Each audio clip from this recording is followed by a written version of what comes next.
So you're going to Disney in January, and you're not from Florida, and you want to know what to wear. Well, it's January in North America. That's winter, right? So I think it's pretty obvious. So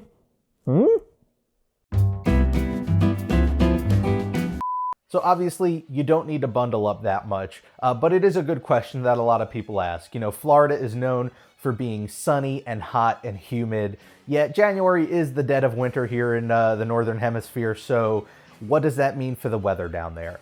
Now, I can't tell you what to wear and what not to wear because everybody's different. I'm a native New Yorker. Going to Florida in January, I'm ready to break out the shorts and the t-shirts. Yet if you talk to a native Floridian down there, that's one of the colder months of the year, and so they're usually going to bundle up. What I can tell you though is what the weather is like down there so you can prepare adequately. So in January, the average temperature range goes from about 50 degrees Fahrenheit on the low end to 70 degrees Fahrenheit on the high end. For you international travelers, that's about 10 to 20 degrees Celsius. How you dress for that really depends on how that temperature works with your body. That said, I think there are still good tips to throw out there that are Disney specific when it comes to weather like that. For one, you really want to depend on layers. Layers are your friend. If you're the sort of park tourist who is going to spend the whole day out at the parks, you know, bringing those extra layers is going to be really helpful because as the day goes on, as the sun sets and you go into the evening, it's going to cool down a bit, and suddenly that t-shirt that worked fine in 70-degree weather isn't working so much when it's like around 50 degrees.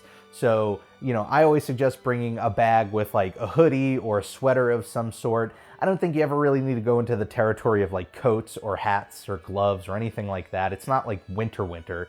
That said, Florida has had some like, you know, unusual days where it can go down into the 30s. So, you know, you obviously do want to look at the weather every day before you're going out to make sure it's not going to be something like that. But I think the real important thing to keep in mind when it comes to January weather when you're at the parks is to be cognizant of when it is going to rain and how much it's going to rain. Typically, Florida rain's not a big deal. You know, during the summer, it's known that the rain storms there over in Orlando are pretty short. You know, people joke about how it stops raining just as fast as it starts. And at the end of the day, you're in like this nice Floridian summer. So even if you do get wet in the rain, it's probably going to bounce right back up to 80 or 90 degrees and you're going to dry off and everything's going to be fine. However, in January, that's a different story.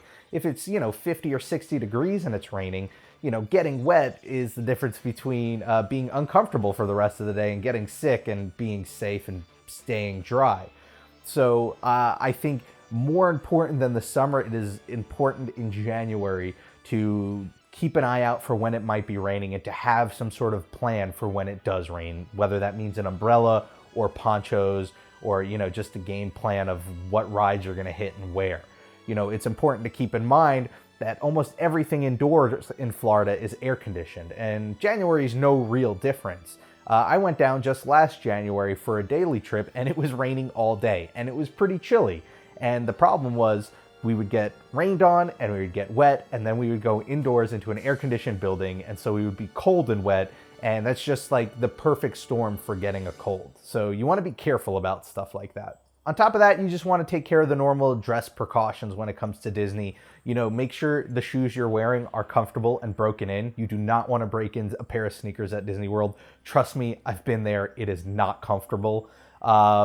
So make sure your shoes are worn in already. Make sure, you know, they're shoes that are going to be comfortable in all types of weather. Again, going back to rain, if you're wearing something that's a canvas shoe and that it's really porous, walking around in the rain all day, not going to be helpful to your situation. You're going to be walking around with wet feet all day, and that's not really fun. I think really just the golden rule is be prepared to throw on layers. If you find that you're the type of person who is colder more often than not, maybe rather than wearing a t-shirt under a hoodie, wear a long sleeve shirt under the hoodie.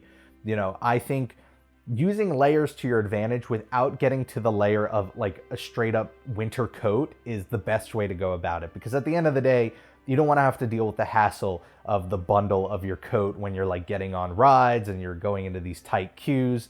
You know, I don't think I'd ever wear anything beyond, you know, a hooded sweater at the parks. But I would layer up underneath if I felt that it's going to be an exceptionally cold day. Anyway, I've only been to Disney a couple of times in January, so I'm not going to pretend that I am the, you know, end all be all authority on what to wear in January. So if you have any tips on what to wear or how to make the experience of a Disney trip in January a little more comfortable, feel free to leave them in the comments below. You could also let me know on Twitter. I'm at RobPlays.